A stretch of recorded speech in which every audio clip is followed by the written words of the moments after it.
അമീസ് വ്ലോഗിലേക്ക് എല്ലാവർക്കും സ്വാഗതം. എല്ലാവർക്കും സുഖമാണെന്ന് വിശ്വസിക്കുന്നു. ആദ്യമായിട്ടാണ് എൻ്റെ ഫേസ് കാണിച്ചൊരു കുക്കിംഗ് വീഡിയോ ഞാൻ ചെയ്യുന്നത്. അപ്പോൾ അതിൻ്റേതായ പോരായ്മകളൊക്കെ കാണും കേട്ടോ. അപ്പം നമുക്ക് ചക്ക പോലെ തന്നെ ചക്കയ്ക്കകത്തിരിക്കുന്ന കുരുവിന് ഒരുപാട് ഗുണങ്ങളൊക്കെ ഉണ്ട്. അതിൻ്റെ ഗുണങ്ങളൊക്കെ നിങ്ങൾക്ക് അറിയായിരിക്കും, ഞാൻ അതിനെക്കുറിച്ചൊന്നും പറയുന്നില്ല.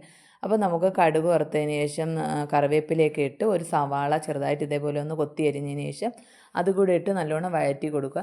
അതിന് ശേഷം നമ്മൾ ഇതേപോലെ നീളത്തിന് അരിഞ്ഞ് വെച്ചിരിക്കുന്ന ചക്കക്കുരു ഇടുക. അപ്പോൾ നീളത്തിന് അരിഞ്ഞ് വെച്ചിരിക്കുന്ന ചക്കക്കുരു തൊലി വളഞ്ഞിട്ടുണ്ട്, അതിനകത്തുള്ള പൂപ്പലൊന്നും കളയാതെ തന്നെയാണ് നമ്മൾ ഇതേപോലെ നീളത്തിന് അരിഞ്ഞെടുക്കുന്നത്. അതിന് നല്ലൊരു ഗുണമുള്ളത് കൊണ്ടാണ് അങ്ങനെ കളയാതെ ചെയ്യുന്നത്. അപ്പോൾ അതും കൂടെ വഴറ്റിയതിന് ശേഷം നല്ലോണം വഴറ്റിയതിന് ശേഷം ആവശ്യത്തിന് ഉപ്പും ഇട്ട് കുറച്ച് 1/4 ഗ്ലാസ് ഉപ്പും വെള്ളവും കൂടെ അതിലോട്ട് ഒഴിച്ചതിന് ശേഷം നമ്മൾ കുറച്ച് നേരം മൂടി വെച്ച് വേവിക്കും. അപ്പോൾ ആ നേരം കൊണ്ട് നമുക്ക് അതിനുള്ള അരപ്പ് തയ്യാറാക്കി എടുക്കാമേ.